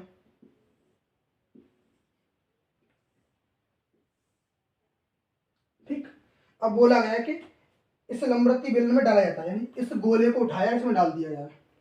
लेकिन जब ये बर्तन रखा था बेलनाकार उसमें थोड़ा सा पानी था। कितना था थोड़ा सा। लो भाई ये कुछ उसमें पानी रखा हुआ है। अब ये नहीं पता पानी कितना है। अब बोला क्या गया कि अगर इसको देखो इसको इसके अंदर डाल दिया, कैसे, जैसे ही डाला तो ये पानी था वो ऊपर आ जाएगा इसके, यानी इसको पूरी तरीके से डुबो देता है। यानी बीच में से पानी हटा और इसको डुबो दिया। डुबो दिया तो अब पहले जो भी पानी था यहाँ तक, अब इसके पानी में वृद्धि होगी, और वो वृद्धि दे रखी है कितनी होगी 3 सही 5/9, यानी 9 की 27 और 5 32, यानी 32/9 सेंटीमीटर की इसमें क्या हुई वृद्धि हो गई। कब हुई, यानी जितना गोले का आयतन होगा उतना ही उस बेलनाकार बर्तन में पानी की वृद्धि होगी, उतनी ही आयतन की वृद्धि होगी। याद रखना जब भी किसी एक चीज को पिघलाकर कोई दूसरी चीज बनाई जाती है तो उनका आयतन हमेशा बराबर रहता है। क्या रहता है, आयतन हमेशा बराबर रहता है। चलो भाई आयतन बराबर रहता है तो इन दोनों का आयतन निकालते हैं। गोले का आयतन बराबर बेलन का आयतन। बेलन का किस आयतन, बेलन में जो वृद्धि हुई है पानी की उसका आयतन निकालेंगे। बेलन में, बेलनाकार बर्तन में, बेलनाकार बर्तन में बढ़े पानी का आयतन, वृद्धि या बढ़े पानी का आयतन,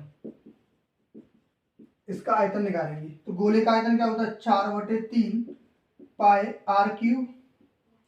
अच्छा अगर मैंने इसको ये देखो व्यास दे रखा था तो इसकी त्रिज्या कितनी होती है आधी, यानी 6 सेंटीमीटर, और इसकी त्रिज्या को मान लिया, किसके, बेलन की त्रिज्या को मान लिया हमने r'। क्या माना है r'। इसका जो बेलनाकार बर्तन होगा तो उसका आयतन क्या होता है पाई r' इंटू h, जो भी उसकी ऊंचाई में परिवर्तन हुआ है। तो पाई से पाई कट जाएगा, 4/3, और r का मान कितना था 6, यानी 6 कितनी बार 3 बार, बराबर r' की वैल्यू पता नहीं है और h की वैल्यू है 32/9।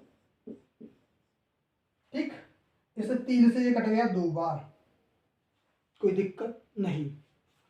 4 से ये कटा कितने बार, सॉरी 4 दूनी 8 से कट गए 4 बार। इसे 4 से कटा ये कितने बार 3 बार, लेकिन ये 2 बार। इसे 2 से ये 3 बार। ऊपर कितना रहा 9, और 9 इधर से आएगा तो 9 इंटू 9 बराबर r'²। और r' का अगर मान निकाल लोगे तो कितना हो जाएगा 81, और वो भी किस में रूट में, तो r' बराबर 9, यानी कि इसकी त्रिज्या होगी 9। बट पूछा क्या गया था, पूछा गया था कि बेलनाकार बर्तन का व्यास कितना होगा। तो इसका व्यास क्या होगा, 2 इंटू त्रिज्या, त्रिज्या कितनी थी 9, यानी कि 18 सेंटीमीटर इसका व्यास रहेगा। ठीक, यहाँ पर थोड़ी सी कैलकुलेशन में दिक्कत हो सकती है कुछ बच्चों को, तो दोबारा समझ लें उसको। देखो 3 से काटा था हमने 6 को 2 बार, और 2 चौके हो जाएंगे 8, 8 चौके कितना हो जाता है 32, यानी 32 को 4 बार काट दिया। इसे 4 से इसको 2 बार काटा और इसको 3 बार काटा, और इस 2 से इसको 3 बार काट दिया, 3 दूनी तो 3 तरह के 9 हो गया, और 9 का इधर भाग था तो इधर आके हो जाएगा गुणा, और जैसे ही बार हटाएंगे तो वर्गमूल लग जाएगा। 9 नंबर हो गए 81, 81 का वर्गमूल 9। तो पूछा क्या था, व्यास। ये तो आई थी त्रिज्या, त्रिज्या का डबल होता है व्यास। ठीक, अब नेक्स्ट क्वेश्चन, इसमें देखो दो दो क्वेश्चन बचे हुए, 2-3 क्वेश्चन है, उनको और करते हैं, फिर पेपर कंप्लीट हो जाएगा।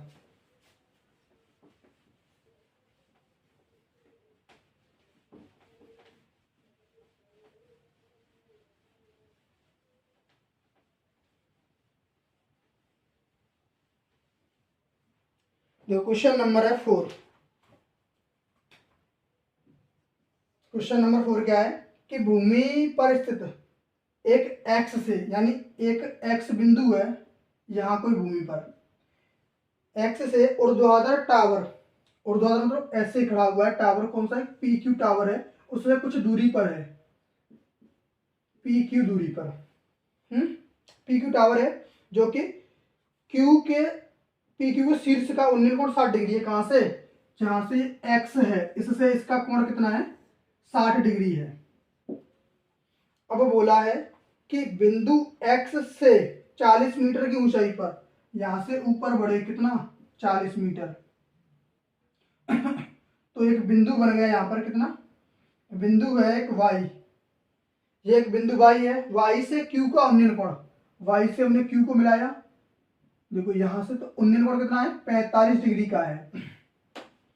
और पूछा गया तो मतलब टावर की ऊंचाई कितनी होगी और पी एक्स की दूरी, यानी कि 2 चीजें पूछी गई है क्या, एक तो पी क्यू बराबर कितना होगा, दूसरा पी एक्स बराबर कितना होगा। तो हमें पता है, इसको देखो ये 40 है और इसको हम मान लेते हैं क्या ए, ये दूरी कितनी है ए, और इसको मान लेते हैं बी दूरी। तो अगर ये ए है तो इसके समांतर ये भी ए होगी, बिल्कुल होगी। तो पहले त्रिभुज वाई और इस बिंदु को मान लेते हैं हम पी क्यू आर। तो वाई आर क्यू में, त्रिभुज वाई आर क्यू में, वाई आर क्यू में क्या होगा कि इसके सामने की भुजा होगी लंब, कौन सा कोण होगा टेन थीटा, टेन 45 डिग्री, क्यों, क्योंकि लंब बटे आधार।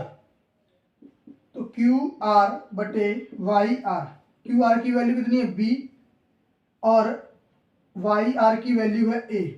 तो टेन 45 का मान 1 है और बी बटे ए का अगर गुणा कर देंगे तो ए बराबर हो गया बी। ठीक, ए बराबर क्या हो गया बी, ए बराबर बी हो गया। चलो जी, अब देखते हैं त्रिभुज एक्स क्यू और पी में, त्रिभुज एक्स क्यू पी में, एक्स क्यू पी में देखेंगे क्या होगा, एक्स क्यू पी में, एक्स क्यू पी में क्या है कि टेन 60 डिग्री है। चलो जी, इसमें पी क्यू क्या है 40 प्लस बी बटे ए, और टेन 60 का मान कितना होता है √3 बराबर 40 प्लस बी। तो हमें ए और बी दोनों की वैल्यू चाहिए, तो हम पहले क्या करते हैं ए की जगह पर हम बी रख देते हैं, क्या करते हैं ए की जगह पर बी रख देते हैं, क्योंकि ए बराबर बी था, तो ए की जगह क्या रखते हैं बी, इसका इसमें गुणा करेंगे तो √3 बी बराबर 40 प्लस बी। अब देखो बी को ले आएंगे तो पक्षांतर करके, तो √3 बी माइनस बी बराबर 40, इसमें से बी को कॉमन लिया तो बचेगा √3 माइनस 1 बराबर 40, तो बी बराबर 40 बटे √3 माइनस 1, बी बराबर, इसका कॉन्जुगेट करेंगे क्योंकि रूट में कभी भी अपर में संख्याएं, हर में कभी भी अपर में संख्या नहीं रखते, तो पर हर का परमीकरण क्या होता है कॉन्जुगेट के, जो भी नंबर है उसमें का चिन्ह बदल दो, प्लस का है तो माइनस कर दो, माइनस है तो प्लस कर दो, उसका ऊपर नीचे गुणा कर दो। देखो नीचे क्या होगा, a माइनस बी और a प्लस बी, यानी ए स्क्वायर माइनस बी स्क्वायर, 3 का वर्ग माइनस 1, यानी 3 माइनस 1, तो कितना रहेगा बटे में 2, ऊपर कितना 40 रूट 3 प्लस 1, 2 से करेंगे 20 बार, b बराबर 20 रूट 3 प्लस 1। ठीक। अच्छा b की वैल्यू पता पड़ गई, तो b की वैल्यू जितनी उतनी ही क्या होगी a की वैल्यू, तो यहाँ से पी एक्स हम बता सकते हैं कितना होगा 20 प्लस 20 कोष्टक में रूट 3 प्लस 1। लेकिन दूसरी वैल्यू क्या पूछी थी, पी क्यू, तो पी क्यू क्या होगा, पी क्यू होगा भाई, पी क्यू क्या है 40 प्लस बी के बराबर, बी की वैल्यू ये है, यानी 40 प्लस बी की वैल्यू क्या थी 20 रूट 3, यानी 20 से इसमें गुणा करेंगे अंदर, तो 20 रूट 3 प्लस 20 हो जाएगा, और 20 और 40 कितना होता है 60 प्लस 20 रूट 3, इनमें से 20 कॉमन ले लें तो 3 प्लस रूट 3 ये बचेगा, यही क्या होगी इसकी ऊंचाई या पी क्यू की वैल्यू। ठीक। अब देखो नेक्स्ट क्वेश्चन, इसका अथवा में एक क्वेश्चन और है, क्या है कि एक नाव से एक पुल की ओर आ रही है, एक नाव जो है पुल की ओर आ रही है, मान लो भाई ये पानी है, यहाँ पे कोई एक नाव है, दूर से देखने पे ऐसी दिखेगी, और यहाँ पे मान लो कोई पुल है, ये रहा, इस पुल से देखने पर किसी क्षण उस नाव का उन्नयन कोण 30 डिग्री था, यहां से किसी व्यक्ति ने देखा तो कितना कोण था 30 डिग्री का कोण था, ये अथवा वाला क्वेश्चन है इसका। अच्छा 4 मिनट ये चलती है, चलती रही और 4 मिनट में मान लो यहाँ पहुंच गई, कितने मिनट में 4 मिनट में, और यहां से फिर देखा तो उसका कोण कितना था 60 डिग्री का था, कितना था भाई 60 डिग्री का कोण था। तो बताओ यहां से ये पुल तक कितने समय में, मान लिया भाई हमने कितना टी समय में ये वहां पर पहुंच जाएगी, तो बताओ इस टी का मान कितना होगा, तो हमें क्या निकालना है h, इसको मान लेते क्या, इसकी ऊंचाई जो भी होगी दूरी होगी वो कितनी है h के बराबर है। अगर h के बराबर है तो इस कोण को देखो, इसको नाम देते हैं ए बी सी डी, तो त्रिभुज बी सी डी में, किसमें त्रिभुज बी सी डी में, बी सी डी में क्या होगा कि tan 60 डिग्री बराबर h बटे टी, तो tan 60 की वैल्यू कितनी होती है रूट 3 बराबर h बटे टी, अच्छा रूट 3, और अच्छा h की वैल्यू निकाल लें तो रूट 3 टी बराबर h, टी का इधर गुणा कर देंगे, इसको मान लेते हैं समीकरण नंबर 1। ठीक। अब लेंगे त्रिभुज ए सी डी में, त्रिभुज ए सी डी में, ए सी डी में क्या होगा कि अब कोण कितने का रहेगा 30 डिग्री का, और ये सी डी यानी कि बराबर h बटे ये टोटल दूरी 4 प्लस टी, tan 30 का मान होता है 1 बट्टे रूट 3 बराबर h बट्टे 4 प्लस टी, तो इसका इसमें गुणा करेंगे 4 प्लस टी बराबर रूट 3 h, और h की वैल्यू क्या है भाई रूट 3 टी है, तो 4 प्लस टी बराबर 3 टी हो जाएगा, क्योंकि रूट 3 गुणा रूट 3 करोगे तो होता है 3, तो टी को इधर लेके जाओगे तो 4 बराबर हो जाएगा 2 टी, क्योंकि 3 में से 1 को माइनस करेंगे 2 बचेगा, और 2 से 2 कट गया 2 बार, तो टी बराबर 2 मिनट, यानी उसको पुल तक पहुंचने में 2 मिनट का समय लगेगा। ठीक। तो आप इसका स्क्रीनशॉट लें और लास्ट क्वेश्चन को करते हैं और फिर ये खत्म हो जाए एकदम।